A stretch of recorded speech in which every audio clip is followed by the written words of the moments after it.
I'm all in on AI and automation. You see things online of AI schedulers, AI charters, AI x-rays and softwares and stuff. What recently I have done and learned is that obviously you can use that for calibration purposes. Like when you look at the x-rays without the markers on it, and then you have people chart everything. So it's a good like calibration tool to make sure we're treatment planning the same. And if we're not, we have conversations about that along with our photos and stuff that we take of patients. So it's good for calibration with the team. Welcome back to another episode of Dental Marketing Go. I'm your host, Gary Bird. I'm the owner of SMC National, where we help offices just like yours level the playing field against the big guys out there so you can grow the way that you want.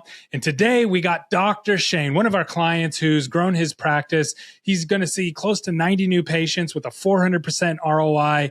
And he's taken his practice from 2 million to 3 million. Now he's closing in on $4 million collection. And today he's going to be giving you the AI prompts and tools that he uses for him, his team. And there's some really good stuff in here, some stuff I haven't heard about before. Also, he's going to give you a prompt on how to upgrade all of your documents, all of your internal processes inside of your company, and keep them branded with your current logos and things like that. It's really cool, and it's free. So stay tuned for this one. All right, we are live for another episode, and I got my friend Dr. Shane here, and he's a client of ours. He's having a record new patient month and doing well as an office, but he agreed to come on today and talk about everybody's favorite subject. We talk about new patients all the time. Who cares? Let's talk about AI. Everybody loves talking about AI. Like AI, if I talk about AI, the video flies. If I talk about anything else, no one cares. So let's talk about that. I know, Dr. Shane, in your life, you're just using more AI overall, and in your office, you're just using it more. I think a lot of people are, but you're a little more on the aggressive side. So let's talk through the different ways you're using AI in the office. I'm all in on AI and automation these days. And there's so many different like avenues. Like you see things online of AI schedulers, AI charters, AI like x-rays and softwares and stuff. So we have several things in play at our office. The first one we implemented was with our x-rays. So we use Overjet in our office. What recently I have done and learned is that obviously you can use that for calibration purposes. Like when you look at the x-rays without the markers on it, and then you have people chart everything, whether that's in our office, we have associates. So it's a good like calibration tool to make sure we're treatment planning the same. And if we're not, we have conversations about that along with our photos and stuff that we take of patients. So it's good for calibration with the team. But most recently, I've been distracted in many different places in the office, and I can't always see if we're treatment planning all the same that we need to, or if we're all on the same page, preaching the same message, and what treatment maybe are we letting them walk out that we didn't talk about? Are we afraid to talk about treatment? Is the AI accurate? Like, or are we relying on it too much or not enough? So I've built an Overjet. Now I get an email every Monday morning and Friday morning straight to my email of an audit. So it tells me per provider breakdown, the recommendations, what was treatment plan, the case acceptance, and all the other things that AI can flag, like missing teeth. Did we treatment plan implants? Was it an appropriate implant case? Did we treatment plan the crown that was recommended by AI? So I get all this data now. I understand that, well, it can be a little overwhelming at times, but it's nice to kind of just pick and choose like a few things to see, okay, are we on the same page? Like, is our hygienist talking about perio? Like, why did this patient not get perio treatment planned? So that's one way for AI now, is just kind of helping us audit things. I love that. That's so huge. And it saves you so much time, because otherwise you'd have to just pour into the PMS and look at every single case one by one. Instead, you can just see we're on track, we're off track. How did you get your doctors on board with this? Because I know a lot of times when doctors hear about AI and treatment planning, they almost feel it's almost offensive in my experience. What has been your secret to like getting everybody on board with it? Well, I think part of that is just our brand. That's like, we have a lot of technology in our office, with printing and milling and scanners and photography and things like that. So it was just kind of like, hey, we're going to be an adopter of AI x-rays now, because this is becoming like a new standard, right? Like the case acceptance is improving. Patient dentists are more involved with their treatment, which is like what we preach at our office. We take the photos and give them a tour of their mouth and stuff like that. So it was just kind of like, hey, this is our brand. This is what Carolina Pine stands for, is new technology. So this is a new thing.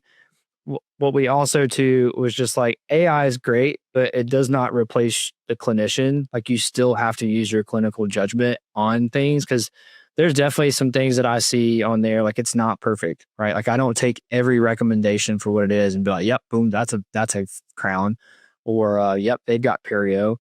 Like, you still have to use your own clinical judgment. But what I will tell you is that, especially if you're like a solo provider and you're just like hustle bustle, like you're doing a crown in one room, you got a filling in another room, you got an emergency patient, you got 2 hygienists or 3 hygienists breathing down your neck, and you pop in there and they're like, we took bite wings today. And it's like, yep, looks good, go on. But AI, will pop those little things up and say, hey, slow down, like, check this out. The other thing that I've seen really well too, like I've had doctors who were like, literally, the AI is whatever. It very rarely catches things that I don't miss. But it works as a second opinion with the patients. Have you seen that yourself, where you're like, hey, Mr. Patient, this is what we recommend. This is what we saw. And here was the AI, and it actually flagged the same exact thing that we caught as well. Yeah. Our hygienists do a phenomenal job of that. Like, when they take the x-rays, they go ahead and pull Overjet up on our TV screens and explain to the patient like what these markings mean, like the little yellow spots, or like, baby cavities or starter cavities. Sometimes we can monitor, sometimes we need to treat, depending. The red is usually, red's never really that great. So that's a problem area that we want to look at and see. Highlights tartar in between the teeth, and they'll point that out. And honestly, their conversation it's easier and less words, because the patient can just like see it. And they're like, oh, okay, well that makes sense. So yeah, we've definitely seen that in our office. That's awesome. And how much is that software to use for all your doctors? Honestly, I can't tell you off the top of my head, because we went all in with that platform. So we actually use AI now for Overjet does our insurance as well. Oh, wow. Okay. So Overjet does our insurance, does our x-rays, does voice perio charting through AI, and does our clinical notes. Sheesh. Okay. So you're just doing voice straight to clinical notes. Yep. So right now we only have it implemented with our consults and our hygienists. We have not done that, built our templates out for like clinical team, but obviously it's very super helpful. Like, our hygienist is mics up, wears a little mic. The perio charting for patients, they pull it up, it integrates directly into our PMS, but they just voice do it. It will do recession, bleeding, pocket depths, everything. And then the clinical note as well too. And what's interesting about the clinical note is it's just like any other AI. Like, you have to train it, and you have to work with the developers on like what's important to you. So you can build out your templates on what you want the AI to recognize, keywords, and it will fill it out. Oh, so you can just say keyword, and that keyword will then fill in the whole notes on that thing to keep you all compliant. Yep. Yeah. So we follow a template of chief complaint, chief benefit, chief fit, those types of things. And Overjet automatically recognizes like what the problem is, how that benefits the patient, and what their fit is, whether it's trust, fear, time, or money. And we'll kind of put all that stuff in there. It'll put their next visit, what the hygienist is scheduled for, all of those things. That's so cool. And then what are you using it for as far as insurance goes? How are you using it that way? So insurance, to right now, as far as my knowledge goes, it does all our verifications for us, and it will do within as quick as 5 minutes. It'll verify. So if you have someone walk in, you can put in their card, and then Overjet takes it from there. It'll give you kind of a full breakdown of like what you want to see for all their services. You can also schedule it to do, I know it's out to at least 7 days, maybe even further than that, maybe 2 weeks. Don't quote me on that, but you can definitely like verify all of next week's schedule with like a click of a button. Wow. Yeah. That's so cool. And so that's an added on feature all in one. So it has the treatment plan side. Obviously, it's telling you what's going on in the mouth. You have the note side, and then you have the insurance verification. So it's 3 separate products, right? Correct. Yep. And they're releasing soon. They're going to start AI with their 3D CBCTs too. So we're excited to to see that come out as well. That's really cool. Okay. And then are you using AI in any other facets in your office? Yeah. So from a, I guess, optimization standpoint, and I've turned the team onto this too, and some of our leadership team is if we have a broken system or something, then we flag it, recognize it, and then we have a conversation. We like to use Claude. In the office, we found that Claude will build better SOPs.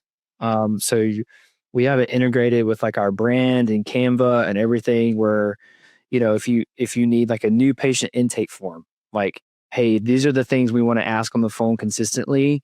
These are the things we need. Create this sheet for us of patient name, date of birth, insurance, their chief complaint, how long has it been, all those things, brand it with our logo and colors. And, within a few minutes, it's like, boom, done. That's in our operation. That's so cool. So I'm going to do this for the audience. Down below, we're going to put the prompt that Dr. Shane is using for that, because I know it's probably a longer prompt that you built out. And make sure you check that out. And if you're not using that, it saves you so much time. And really what you did, I don't know if the audience caught it or not, you've offloaded the responsibility of SOPs from your plate, moved it onto the team's plate, and now they can go through and actually just optimize it and make it better, but with rails on it that you've created inside of Claude. Yeah. One of the cool things we're trying right now, it's a, man, I mean, you start talking about Claude and chat and Notion and like all these MCPs, and like you can get in the weeds, but we're trying to set it up to where it automatically responds to our Google reviews. So we're getting 50, 60 Google reviews a month right now, and we like to respond to those actively, but that takes up a lot of my team members' time. So now we're trying to build the prompt in Claude that triggers once we get a Google review. It automatically responds with those guardrails on how we want to sound. And then all our front desk has to do is just approve the message, and it posts it like right off the bat. That's really cool. If you figure that out, let me know and just watch it. I've played with Claude and OpenClaw and those kind of things. You just got to be careful that Google doesn't know that you're using AI to do that, because then it could ban your Google My Business or mark it as spam or something like that. Probably won't happen, but just keep an eye on it as you do it, and keep me in the loop on that one. That one's really cool. The other thing, I know you guys are using our AI agent, and I just pulled up the stats on it. So since January, February, March, April, May, so 5 months, you guys actually do a really good job. So this isn't as heavy as a lift as most practices, but during those 5 months, you've missed 28 new patient calls, meaning your team was just busy. They were doing other stuff, taking care of patients, and they missed a new patient call. Before last year, 2025, those would have just went to voicemail, and more than likely the new patient would have went on to the next practice. But you guys added the AI agents, $299 a month. It takes the call as the AI agent, and of those 28, 19 scheduled. So it's 68% of them scheduled, which is awesome because you would have had zero. You know what I mean? So it's like a lot better than zero. That's been pretty cool to watch because that's new. This is newer technology. Any thoughts on that or anything that you've seen around that? I mean, I know when we finally launched it, I can remember a patient that scheduled he scheduled himself over the weekend, I think, or a Friday or something. The AI agent scheduled him. He came in, and the treatment he needed was nothing fancy, but he needed some tune-up type things, and it pretty much paid for itself for the rest of the year off of that one page. I remember that specifically because I was like, well, that's solid. So everything else is gravy. And then he ended up scheduling his entire family after the end of that appointment. So it was like, you're in the black for forever on the product. Right. So it's just like, yeah, why would you not do that? So yeah, it's been, the girls have loved it too, just from a team standpoint, because they know they have that support as well too. Like if they can't get to someone, they know we have her named as Allie. So Allie will pick up the phone and handle it from there. That's awesome. Any other things that you're using for AI? Those so far has been a really good list. Again, back to the team, they've started using AI more to build things for our patients. So we just had a hygiene team meeting today, and they used AI. I think they used Chat GPT for this one, but they built out like a whole post-op form for SRPs to give to their patients afterwards. So they put the key things on there, like what to expect, what to eat, their recall plan. We're using it we've used it to build like a comfort menu for our practice. The next thing I really want to tackle is Claude will actually work with Flex Dental. So we use Flex for our patient forms and things like that. Just a massive rehaul to make sure that everything is up to par as far as like for HR, HIPAA compliant and things like that, but also just branding it more towards like us, because when you sign up for those softwares and things, like you can customize it. It just takes us so much time to do that. It does. And it's usually just your logo right up in the corner. Right. Yeah. So now we can brand it, make it sound like us, use our language and stuff. So just, we're going to be interested to kind of do that overhaul in the practice. From a personal standpoint, I use AI every day. So a couple different things is, one, I've been journaling a lot. So using the chat GPT and memory function and stuff to journal has been really, really nice, like kind of on the way to work, just to, whether it's all kinds of things, whether it's practice stuff, whether it's life, personal things. I've got a busy life and a busy practice, but I'm blessed. And it's nice just to kind of put your thoughts out and get some feedback. It's like a personal coach in a way. So it really brings a lot of clarity for things. So I've loved it for that. I'm using Claude now too for kind of my personal brand on Instagram. So I created like a watermark on some of my images with it. Lots of different hooks and captions and stuff. Like you can give it the prompt to be like a social media expert and growth, strategist and stuff, and give you carousel ideas and things. And then I store all that stuff in Notion to keep it organized, and then scheduling it with AI to like post. So like I have posts going out for like the next 2 months that I don't have to worry about, just because with AI's built it and everything. It's a lot less time consuming. That's so cool. Yeah, I see your Dr. Shane, and then it has your social media handle right there in the middle. That's really cool because you post all your work. So go check out Dr. Shane. Let's see, it's KWINGLERDDS on Instagram. So make sure to go check him out, give him a follow. He posts a lot of his dental work on there. I see you're kind of ramping that up. So that's cool. Yeah. It's been really cool. You can spend a lot of time on it or a little time on it. There's all kinds of possibilities with it that you can do. Great. Well, this was a really, really fun episode. I appreciate you coming on and sharing all this stuff, and especially your office is exploding and growing, and you're busy. So thank you for just sharing your awesome thoughts and ideas with the world out there. Absolutely, man. It's a lot of fun. All right. Peace.